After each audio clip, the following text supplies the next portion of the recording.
ಪುಣ್ಯಾತ್ಮರು ಅವರನ್ನು ನೋಡಿದವರು, ಅವರೊಂದಿಗೆ ಒಡನಾಡಿದವರು, ಅವರೊಂದಿಗೆ ಮಾತಾಡಿದವರು, ನೇರವಾಗಿ ಅವರ ಸಂಸರ್ಗ ಇದ್ದವರು. ಆದ್ರಿಂದ ನನ್ನ ಮಾತುಗಳು ಬೇಡ ಅಂತ ಅಂದುಕೊಂಡಿದ್ದೇನೆ. ಆದರೆ ನಾನು ಮಾತಾಡಬೇಕಾದ ಒಂದೆರಡು ಮಾತುಗಳಿಗೆ, ಹೆಚ್ಚು ಮಾತಾಡೋದಿಲ್ಲ. ಮೊದಲನೇದೊಂದು ಪ್ರಾರ್ಥನೆ. ಸನ್ಮಾನ್ಯ ದೇವೇಗೌಡರು ಇದೊಂದು ಕಾರ್ಯಕ್ರಮಕ್ಕಾಗಿ ಇಷ್ಟು ದೇಹಾಯಾಸದ ನಡುವೆಯೂ ದೆಹಲಿಯಿಂದ ಬಂದು ಇಷ್ಟೊತ್ತು ನಮ್ಮ ನಡುವೆ ಕೂತು ಇಷ್ಟೊತ್ತು ಮಾತಾಡಿದ್ದಾರೆ. ಅಂಥದೇ ಮಾತನ್ನ BS ಯಡಿಯೂರಪ್ಪನವ್ರಿಗೂ ಹೇಳಬಹುದು. ನಾವು ಕೇಳಬಹುದಾದಷ್ಟೇ, ನಿಮ್ಮ ಧೀಶಕ್ತಿಯ ಚೈತನ್ಯದ ಒಂದು ಅಂಶವನ್ನಾದರೂ ಕೊಟ್ಟರೆ ನಾವು ಇನ್ನೊಂದಷ್ಟು ದಿವಸ ಗಾಡಿ ಓಡಿಸ್ಕೊತೀವಿ. ಅವರ ಚೈತನ್ಯಕ್ಕೆ ಎಲ್ಲರೂ ಶಿರಬಾಗಬೇಕು.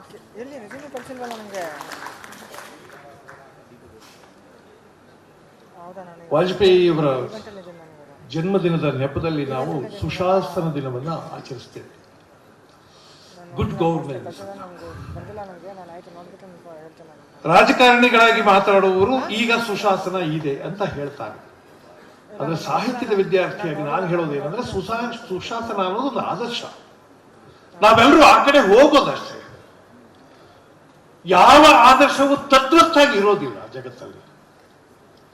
ರಾಮಕೃಷ್ಣ ಪರಮಹಂಸರೇ ಒಂದ್ಸಲ ಹೇಳ್ತಾರೆ, ಸತ್ಯ ಅನ್ನೋದು ಜಗತ್ತಲ್ಲಿ ಇರೋದಿಲ್ಲಪ್ಪ, ನಾವು ಆ ಕಡೆ ಹೋಗ್ಬೇಕು. ಅದೊಂದು ದೊಡ್ಡ ಆದರ್ಶ. ಅದು ಆದರ್ಶ ಅನ್ನುವ ಶಬ್ದದ ಅರ್ಥವೇ ಅದು ನೋಡಬಹುದಾದದ್ದಷ್ಟೇ, ಕೈಯಲ್ಲಿ ಮುಟ್ಟೋದಲ್ಲ, ನಮ್ಮ ಕೈಯಲ್ಲಿ ಇರೋದಿಲ್ಲ. ಅದು ನಾವು ಆ ಕಡೆ ಹೋಗ್ಬೇಕು ಅಂತ ಅದ್ರ ಅರ್ಥ. ಇಂಗ್ಲಿಷ್ ನಲ್ಲಿ ಐಡಿಯಲ್ ಅಂತಾರೆ. ಐಡಿಯಲ್ ಅಂದ್ರೆ ಅದು ಡಿರೈವ್ ಆಗಿದ್ದೆ ಐಡಿಯಾದಿಂದ. It is an idea, it's not an actual fact. ಅದು ಇರೋದಿಲ್ಲ, ಆ ಕಡೆ ಹೋಗ್ಬೇಕು ಅಂತ. ಅಂಥದ್ದೊಂದು ದಿಕ್ಕಿನ ಕಡೆಗೆ ಪಥದರ್ಶನ ಮಾಡಿಸಿದ ಮಹನೀಯರು ಅಟಲ್ ಬಿಹಾರಿ ವಾಜಪೇಯಿ.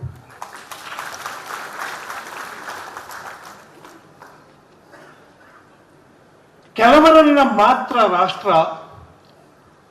ತನ್ನ ಪಕ್ಷ ಪಂಥಗಳನ್ನ ಮೀರಿಯೂ ಈತ ಒಬ್ಬ ಮಹಾನ್ ದ್ರಷ್ಟಾರ, ಮಹಾ ದಾರ್ಶನಿಕ, ಮಹಾನ್ ನೇತಾರ ಅಂತ ಒಪ್ಪಿಕೊಳ್ಳುತ್ತೆ. ಅದನ್ನ ನಾವು ರಾಷ್ಟ್ರೀಯ ವಿವೇಕ ಅಂತ ಕರಿತೀವಿ, ನ್ಯಾಷನಲ್ ವಿಸ್ಡಮ್ ಅಂತ ಕರೀತಾರೆ. ಅಂಥದ್ದೊಂದು ನ್ಯಾಷನಲ್ ವಿಸ್ಡಮ್ ಪ್ರಕಾರ ಅಟಲ್ ಬಿಹಾರಿ ವಾಜಪೇಯಿಯವರು ರಾಷ್ಟ್ರ ನಾಯಕರು. ಬಿಜೆಪಿಯವರ ಪ್ರಕಾರ, JDS ಪ್ರಕಾರ, ಕಾಂಗ್ರೆಸ್ ಪ್ರಕಾರ ಅಂತಲ್ಲ. ಈ ರಾಷ್ಟ್ರೀಯ ವಿವೇಕ ಅಂಥವರನ್ನ ಇವರು ಈ ರಾಷ್ಟ್ರದ ನಾಯಕರು ಅಂತ ತೀರ್ಮಾನ ಮಾಡುತ್ತೆ. ಆದ್ರಿಂದ ಅವರ ಹೆಸರಿನಲ್ಲಿ ನಾವು ಸುಶಾಸನವನ್ನ ಆಚರಿಸುವುದು, ಮತ್ತೆ ಮತ್ತೆ ಅದರ ಬಗ್ಗೆ ಮಾತಾಡೋದು ಅಪೇಕ್ಷಣೀಯ. ಮಾತಾಡಬೇಕು ನಾವು. ನಾನು ಏನು ಭಾವಿಸಿದ್ದೇನೆ ಅಂದ್ರೆ, ವಾಜಪೇಯಿಯವರು ಒಂದು ಮಾತು ಹೇಳಿದ್ದಾರೆ, ನನಗೆ ಬಹಳ ಪ್ರಿಯವಾದ ಮಾತು, ಬಹಳ ಇಷ್ಟವಾದ ಮಾತು. ವಾಜಪೇಯಿಯವರು ರಾಜಕಾರಣಿ ಹೇಗೋ ಹಾಗೆ ಕವಿ ಕೂಡ. ಕವಿ ಆದವನಿಗೆ ಬಹಳ ಮುಖ್ಯವಾದ ಗುಣ, ಅವನಿಗೊಂದು ಲಿಟರರಿ ಸೆನ್ಸಿಬಿಲಿಟಿ ಇರಬೇಕು, ಸಂವೇದನೆಗಳಿರಬೇಕು ಅಂತಾರೆ. ಸಂವೇದನೆ ಅಂದ್ರೆ ಏನಂದ್ರೆ, ಹೊರಗೆ ಆಗುವ ಸಂಗತಿ ಹೊರಗಿನ ಮಾತ್ರ ಅಲ್ಲ, ಅದನ್ನು ನಾನು ಒಳಗೂ ತಗೊಂಡಾಗ ನನ್ನ ಸಂವೇದನೆ ಆಗುತ್ತೆ. ಯಾರಿಗೋ ನೋವು, ಯಾರಿಗೋ ಕಷ್ಟ, ಯಾರಿಗೋ ತೊಂದರೆ, ಅವ್ರದ್ದು ಬಿಡು ನನಗೇನಂತೆ ಅಂದ್ರೆ ಅದು ಸಂವೇದನೆ ಅಲ್ಲ. ಎಲ್ಲಿಯೋ ನೋವು, ಎಲ್ಲಿಯೋ ತೊಂದರೆ, ಎಲ್ಲಿಯೋ ಸಮಸ್ಯೆ ಅಂದ್ರೆ ಅದು ನನ್ನ ಸಮಸ್ಯೆಯು ನನ್ನ ತೊಂದರೆಯೂ ಹೌದು ಅಂದ್ರೆ he is sensible, he is sensational ಅಂತ. ಪ್ರಧಾನಿಯವರು ಅಟಲ್ ಬಿಹಾರಿ ವಾಜಪೇಯಿಯವರು ಅವರು ಆವಾಗ ಹೇಳಿದ ಮಾತು, ನಾನು ಕವಿಯಾದದ್ದರಿಂದ ನಾನೊಂದು ಸೂಕ್ಷ್ಮತೆಯನ್ನು ಬೆಳೆಸಿಕೊಂಡಿದ್ದೇನೆ. ಆ ಸೂಕ್ಷ್ಮತೆಯು ನನ್ನನ್ನು ಮಾನವೀಯಗೊಳಿಸಿದೆ. ಮತ್ತು ಇಂಥದ್ದೊಂದು ಮಾನವೀಯತೆ ಇರುವುದರಿಂದಲೇ, ಇಂಥದ್ದೊಂದು ಸೂಕ್ಷ್ಮತೆ ಇರುವುದರಿಂದಲೇ ರಾಜಕೀಯದ ಏಳು ಬೀಳುಗಳಲ್ಲಿಯೂ ಕೂಡ ನಾನು ಸ್ಥಿತಪ್ರಜ್ಞನಾಗಿ ನಿಲ್ಲುವುದಕ್ಕೆ ಸಾಧ್ಯವಾಗಿದೆ. Excellent statement. ಎಲ್ಲ ರಾಜಕಾರಣಿಗಳಿಗೂ ನೀತಿಬೋಧಕವಾದ ಸ್ಟೇಟ್ಮೆಂಟ್. ನಾವು ಎಲ್ಲಿಯಾದ್ರೂ ಇರಲಿ, ಯಾವುದಾದ್ರೂ ಪಕ್ಷದಲ್ಲಿರಲಿ, ಯಾವ ಫಿಲಾಸಫಿ ಆದ್ರೂ ಮಾಡಲಿ, ನಮಗೆ ಯಾವುದೋ ಶ್ರಮ, ಅವ್ರು ಯಾರದೋ ಕಷ್ಟ, ಅವ್ರದ್ದು ಬಿಡು ಅಂತ ಅಂದ್ಕೊಳ್ಳೋದು ನಮ್ದು ಅಂತ ಅಂದ್ಕೊಂಡಾಗ ಬೇರೆಯವರ ಕಷ್ಟವನ್ನ, if you can suffer others pain, ಬೇರೆಯವರ ನೋವನ್ನು ನಾವು ಸಫರ್ ಮಾಡಿದಾಗ ನಾವು ಹೆಚ್ಚು ಮಾನವೀಯವಾಗ್ತೀವಿ. ಅದಕ್ಕೊಂದು ದೊಡ್ಡ ಆದರ್ಶ ಅಟಲ್ ಬಿಹಾರಿ ವಾಜಪೇಯಿ. ನಾನು ಓದಿ ಕಂಡುಕೊಂಡಿದ್ದು ಅವರನ್ನ. ಬಂಧುಗಳೇ, ನಾನು ಇವತ್ತು ಬೆಳಗ್ಗೆನೂ ಒಂದು ಕತೆ ಹೇಳಿದೆ. ಆ ಕತೆ ಮತ್ತೆ ಹೇಳ್ತೀನಿ. ಅಶ್ವತ್ಥನಾರಾಯಣ ಅವ್ರು ಮಾತ್ರ 2 ಸಲ ಕೇಳ್ದಂಗೆ ಆಗುತ್ತದು. ಅದು ನನಗೆ ಬಹಳ ಇಷ್ಟವಾದ ಕತೆ. ಅದು ಈಗ ಇವತ್ತಷ್ಟೇ ಹೊಡೆದದ್ದು ನನಗೆ. ನಮ್ಮ ಮೈಸೂರು ದಸರಾದಲ್ಲಿ ಕುದುರೆಗಳನ್ನ ಹಾರಿಸ್ತಾರೆ, ಅದಕ್ಕೆ ಶೋ ಜಂಪಿಂಗ್ ಅಂತ ಕರೀತಾರೆ. ನನಗೆ ಅದರಲ್ಲಿ ಬಹಳ ದೊಡ್ಡ ಅಚ್ಚರಿ ಏನು ಅಂದ್ರೆ, ಸುಮ್ಮನೆ ನೋಡೋರ್ಗೆ ಏನೋ ಆಶ್ಚರ್ಯ ಅಂತ ಅನ್ಸೋದಿಲ್ಲ. ನನಗೆ ಅಚ್ಚರಿ ಏನು ಅಂದ್ರೆ, ಕುದುರೆ ಮತ್ತು ಕುದುರೆಯ ಸವಾರ ಏಕಕಾಲದಲ್ಲಿ ನಾವು ತಾವು ನೆಗಿಬೇಕು ಅಂತ ತೀರ್ಮಾನ ಮಾಡಬೇಕು. ಬರೀ ಕುದುರೆ ತೀರ್ಮಾನ ಮಾಡಿದ್ರು ಆಗಲ್ಲ, ಸವಾರ ತೀರ್ಮಾನ ಮಾಡಿದ್ರು ಆಗಲ್ಲ. ಕುದುರೆ ಮತ್ತು ಸವಾರ ಇವರಿಬ್ಬರ ಮನಸ್ಸು ಒಂದಾಗಬೇಕು. ನೀವು ಅದನ್ನ ನೋಡಿ ಇನ್ನೊಂದ್ಸಲ, ಕುದುರೆ ಮತ್ತು ಸವಾರ ಇಬ್ಬರ ಮನಸ್ಸು ಒಂದಾದಾಗ ಶೋ ಜಂಪಿಂಗ್ ಸಕ್ಸಸ್ ಆಗುತ್ತೆ. ನಾನು ಆ ರಾಹುತನನ್ನು ಕೇಳಿದೆ.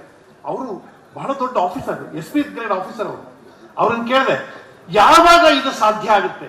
ಕುದುರೆ ಮತ್ತು ನೀವು ಏಕಕಾಲದಲ್ಲಿ ಒಂದನ್ನೇ ಯೋಚನೆ ಮಾಡೋದು ಯಾವಾಗ ಸಾಧ್ಯ ಆಗುತ್ತೆ ಅಂದ್ರೆ, ಅವ್ರು ಹೇಳ್ತಾರೆ, ಕುದುರೆಯ ಆತ್ಮ ಮತ್ತು ನನ್ನ ಆತ್ಮ ಯಾವಾಗ ಒಂದಾಗ್ತಾವೋ ಆವಾಗ ಮಾತ್ರ ಸಾಧ್ಯ. ಇದು ಒಂದಾಗೋದು ಹೇಗೆ ಅಂದ್ರೆ, ನಾನು ಕೋಪಗೊಂಡಿದ್ರೆ ನನ್ನ ಕುದುರೆ ಗೊತ್ತಾಗುತ್ತೆ, ನಾನು ಕುದುರೆ ಸಿಟ್ಟು ಬಂದಿದ್ರೆ ನನಗೆ ಅರ್ಥ ಆಗುತ್ತೆ, ನಾನು ಸಂತೋಷವಾಗಿದ್ರೆ ನನ್ನ ಕುದುರೆ ಅದನ್ನು ಫೀಲ್ ಮಾಡುತ್ತೆ, ನನ್ನ ಕುದುರೆ ಫೀಲ್ ಮಾಡಿದ್ರೆ ನಾನು ಅದನ್ನು ಫೀಲ್ ಮಾಡ್ತೇನೆ. ಆವಾಗ ನನ್ನ ಮನಸ್ಸು ಆ ಮನಸ್ಸು ಒಂದಾಗುತ್ತೆ, ಆವಾಗ ಮಾತ್ರ ಅದು ಸಾಧ್ಯ ಆಗುತ್ತೆ. ಇದನ್ನು ಆತ್ಮಿಕ ಸಂಬಂಧ ಅಂತಾರೆ. ನಾನು ಯಾಕೆ ಇದನ್ನು ಹೋಲಿಸ್ತೇನೆ ಅಂದ್ರೆ, ಈ ಕುದುರೆ ಅನ್ನೋದು ಈ ದೇಶದ ಆಡಳಿತ ಯಂತ್ರ. ರಾಹುತ ಅನ್ನೋರು ಪ್ರಧಾನಿಯೋ ಮುಖ್ಯಮಂತ್ರಿಯೋ ಯಾರೋ. ಈ ಆಡಳಿತ ಯಂತ್ರ ಮತ್ತು ಈ ರಾಹುತ ಇವರಿಬ್ಬರ ಮನಸ್ಸುಗಳು ಒಂದಾದಾಗ ಮಾತ್ರ ಜಂಪಿಂಗ್ ಸಾಧ್ಯ, ಇಲ್ಲರಾಗಲ್ಲ. ಇಡೀ ದೇಶದ ಜನರ ಮನಸ್ಸಿದೆಯಲ್ಲ, ಆ ಇಡೀ ದೇಶದ ಜನರ ಮನಸ್ಸು ಮತ್ತು ನೇತಾರರ ಮನಸ್ಸು ಒಂದಾದ್ರೆ, ಅಲ್ಲೊಂದು ಆತ್ಮಿಕವಾದ ಭಾವ ಬೆಳೆದ್ರೆ, ಆವಾಗ ಅವರು ಬಹಳ ದೊಡ್ಡ ನೇತಾರರಾಗಿ ಹೊರಹೊಮ್ಮುತ್ತಾರೆ. ಇಲ್ಲಿರುವ ಎಲ್ಲ ಮಹನೀಯರು, ನನ್ನ ಮಾತು ಬಹಳ ದೊಡ್ಡ ಮಾತು, ನನ್ನ ವಯಸ್ಸಿಗೆ ಅನಿಸಿದ್ರೆ ಕ್ಷಮಿಸಿ. ಇಲ್ಲಿರುವ ಎಲ್ಲರ ಜೊತೆಯೂ ಭಿನ್ನಾಭಿಪ್ರಾಯಗಳಿರುವ ನಾಯಕರಿದ್ದಾರಲ್ವ ಈ ದೇಶದಲ್ಲಿ, ಎಲ್ಲರೂ ಒಪ್ಪದೇ ಇರೋದಾರೆ. ಆದ್ರೂ ಇವರೆಲ್ಲ ದೊಡ್ಡವರು ಅಂತಾರಲ್ಲ. ಒಪ್ಪದೇ ಇರೋದು ಬೇರೆ, ಚರ್ಚೆ ಮಾಡೋದು ಬೇರೆ. ಆದ್ರೆ ಇವರೆಲ್ಲ ದೊಡ್ಡವರು ಅಂತ ಒಪ್ಪಿಕೊಳ್ಳುವ ವಿವೇಕವೇ ಬೇರೆ. ದೇವೇಗೌಡರನ್ನು ಒಪ್ಪದೇ ಇರೋ ನಾವು ರಾಜಕಾರಣಿಗಳಿದ್ದಾರಲ್ವಾ. ಆದ್ರೆ ದೇವೇಗೌಡರು ದೊಡ್ಡವರು ಅನ್ನೋದನ್ನ ಯಾರು ಡಿಸ್ಪ್ಯೂಟ್ ಮಾಡಕ್ಕಾಗಲ್ಲ. ಅವರು ಈ ದೇಶದ ಬಹಳ ದೊಡ್ಡ ರಾಜಕಾರಣಿ ಅನ್ನೋದನ್ನ, ಬಹಳ ದೊಡ್ಡ ಮುತ್ಸದ್ದಿ ಅಂತ ಯಾರು ಡಿಸ್ಪ್ಯೂಟ್ ಮಾಡಕ್ಕಾಗಲ್ಲ. ಯಡಿಯೂರಪ್ಪನವ್ರನ್ನ ಈ ರಾಜ್ಯದ ಬಹಳ ದೊಡ್ಡ ಮುತ್ಸದ್ದಿ ಅನ್ನೋದನ್ನ ಡಿಸ್ಪ್ಯೂಟ್ ಮಾಡಕ್ಕಾಗಲ್ಲ. ಆದ್ರಿಂದ ಅಭಿಪ್ರಾಯಗಳು ಬೇರೆ. ಪ್ರಜಾತಾಂತ್ರಿಕ ವ್ಯವಸ್ಥೆ ಬೆಳೆಯಬೇಕಾದದ್ದೇ ಹೀಗೆ. ಅಭಿಪ್ರಾಯಗಳ ಭೇದ ಇರುತ್ತೆ, ಆದ್ರೆ ಈ ಅಭಿಪ್ರಾಯಗಳ ಭೇದದ ನಡುವೆ ಕೂಡ ಒಬ್ಬೊಬ್ರು ನಮ್ಮ ಕಣ್ಣಿಗೆ ಹಿಮಾಲಯದ ಹಾಗೆ ಕಾಣಿಸ್ತಾರೆ. ಅಂತ ಮಹಾನುಭಾವರವರು, ಅಂಥವರನ್ನ ಮತ್ತೆ ನೆನಪಿಸಿಕೊಳ್ಳೋದು ನಮಗೊಂದು ಧನ್ಯತೆಯ ಕೆಲಸ. ಕೆಂಪೇಗೌಡ ಜನಪರ ವೇದಿಕೆ ಈ ಅಟಲ್ಜಿ ಪುರಸ್ಕಾರವನ್ನು ಯಾರಿಗೆ ಕೊಡಬೇಕು ಅಂತ ಸಾಕಷ್ಟು ದೀರ್ಘವಾಗಿ ಆಳವಾಗಿ ಯೋಚನೆ ಮಾಡಿದೆ. ಅಶ್ವತ್ಥನಾರಾಯಣ ಅವರನ್ನ ಕುರಿತು ಪೂಜ್ಯ ದೇವೇಗೌಡರು ಇದನ್ನು ಹೇಳಿದರು. ಅಶ್ವತ್ಥನಾರಾಯಣ್ ಹಠ ಹಿಡಿದ್ಬಿಟ್ಟಪ್ಪ, ನಾನು ಬಂದಿದ್ದೀನಿ ಅಂತ. ಹಠ ಹಿಡಿದಿದ್ದು ಯಾಕೆ ಅಂದ್ರೆ, ಮೊದಲು ಈ ಪ್ರಶಸ್ತಿ ಆರಂಭ ಆಗ್ತಾ ಇದೆ. ಆದ್ರಿಂದ ಯಾರಾದ್ರೂ ದೊಡ್ಡವರು ಕೊಟ್ಬಿಟ್ರೆ ಪ್ರಶಸ್ತಿಯ ಗೌರವ ಜಾಸ್ತಿ ಆಗ್ಬಿಡುತ್ತೆ, ಆಮೇಲೆ ತಗೊಳ್ಳೋರ ಗೌರವನೂ ಜಾಸ್ತಿ ಆಗುತ್ತೆ. ಇನ್ ಮುಂದಕ್ಕೆ ಯಾರ್ಯಾರು ಕೊಡ್ತಾ ಹೋಗ್ತೀವಿ ಅವರೆಲ್ಲರ ಗೌರವನೂ ಜಾಸ್ತಿ ಆಗುತ್ತೆ. ಈ ನಮ್ಮಲ್ಲಿ ಒಂದು ಜಲಚಿಹ್ನೆ ಅಂತ ಒಂದು ಕಲ್ಪನೆ ಇದೆ. ನೀರು ಹೋದಾಗ ಅಲ್ಲಿ ನಿಂತ್ಕೊಂಡ್ರೆ ಅದು ಕೆಳಕ್ಕಿದಾಗ ಗುರು ಸಂಖ್ಯೆ ಕಾಣಿಸ್ತಾ ಇದೆ. ಇನ್ನು ಮುಂದಕ್ಕೆ ಯಾರ್ಯಾರಿಗೆ ಎಷ್ಟೆಷ್ಟು ಸಲ ಆ ಪ್ರಶಸ್ತಿ ಕೊಟ್ಟರು, ಇದು ಹಿಂದೆ ದೇವೇಗೌಡರಿಗೆ ಯಡಿಯೂರಪ್ಪನವರಿಗೆ ಕೊಟ್ಟಿದ್ದ ಪ್ರಶಸ್ತಿ ಅನ್ನೋ ಜಲಚಿಹ್ನೆ ಇರುತ್ತೆ. ಆ ಜಲಚಿಹ್ನೆ ನಿರ್ಮಾಣ ಮಾಡೋದಕ್ಕಾಗಿ ಆ ಪುಣ್ಯಾತ್ಮರನ್ನು ಕರೆದಿದ್ದೇವೆ. ಆ ಮಹನೀಯರು ಬಂದು ಇದನ್ನು ಸ್ವೀಕರಿಸಿ, ನಾನು ಹೇಳಿದೆ, ನಮಗೂ ಒಂದು ಧನ್ಯತೆಯನ್ನ ಮತ್ತು ಈ ಸಭೆಗೂ ಒಂದು ಘನತೆಯನ್ನು ಉಂಟು ಮಾಡಿದ್ದಾರೆ. ಬಂಧುಗಳೇ, ಅಟಲ್ಜಿಯವರು ಪಕ್ಷ ಪಂಥಗಳನ್ನು ಮೀರಿದ ನಾಯಕ.